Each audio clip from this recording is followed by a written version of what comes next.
How do you think Pope Francis would like his legacy to be seen, first and foremost? Well, in a way, I think he left us a legacy yesterday when we saw him as a man of the people and as a bit of a rebel. We know that he disobeyed medical orders when he decided to go around in the Pope Mobile on Easter Sunday and meet people. It may have put him in danger, in fact. But among the people and as a man with his own points of view, I'd like to follow up, though, on what Vivian said. I think that it's very difficult, if I may say, to refer to any Latin American conservative gentleman of the church as woke.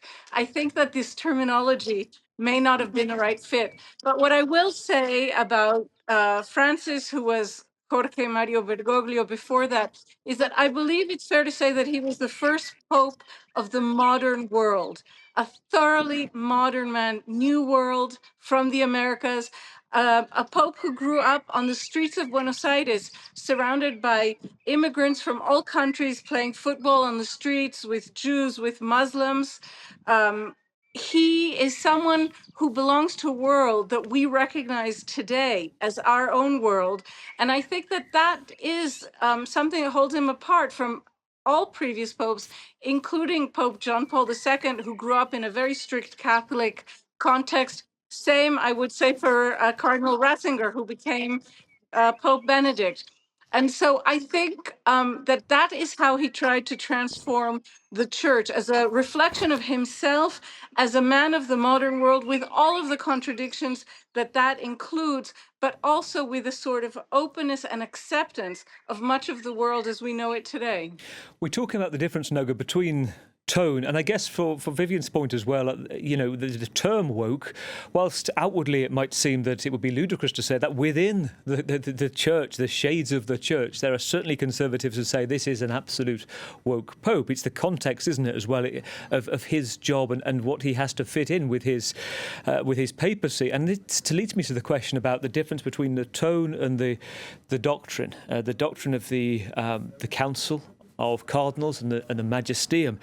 And I want to ask you about to which extent you can actually, as a pope, drive to the dictate. Are you, as a pope, was he seen as a supreme leader, or more of a figurehead? Well, I think he was seen, and I think he made it that he would be seen as a very important voice on the world stage. I have to say, this too is something that characterizes him. We couldn't say that about Benedict, certainly, and even Pope John Paul II. He was important because he came from behind the Iron Curtain. He was, reflected Eastern Europe and that break, and he was Pope when the Iron Curtain fell down. But Bergoglio really wanted to return the Catholic Church to be a central voice in world diplomacy. And we saw some of that this year for good and for bad. He absolutely, I mean, as Vivian absolutely said, he was accused of being woke. Very vociferously, by the way, in the North American Catholic Church, that's quite conservative. He was seen as a real rebel or even an apostate among some. And he worked very hard to kick those voices out of the church and to remake the church in his image. This year, for example, he spoke out loudly about the war in Gaza. He spoke out loudly about the crime of attacking civilians.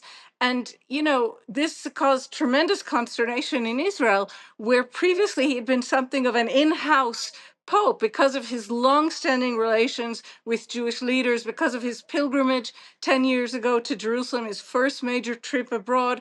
And so absolutely his way of being caused controversy, but I think it's undeniable that he did bring the voice of the Catholic Church to a centrality that he hoped to achieve and that no one else really had seen as an aim of the Catholic Church before him.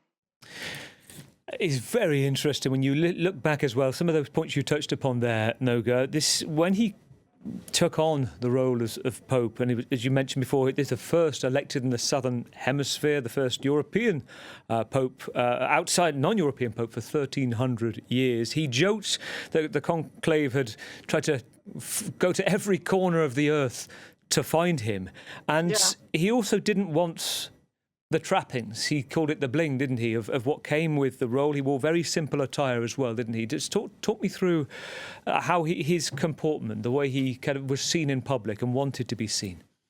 Yeah. You know, your question touches on so many of the topics that we've been discussing during this past hour. So one thing, for example, that I will agree with Philip, he was who he was. In public and in private, he was not someone who seemed to have, one of those curtains dividing who he was in his private being and his public being. I know that personal friends of his from Buenos Aires continued to bring him goodies, tastes from home that he missed.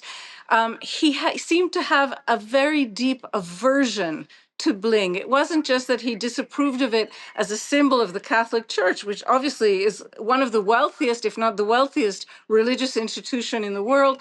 He seemed to have a personal just distaste for those kinds of displays.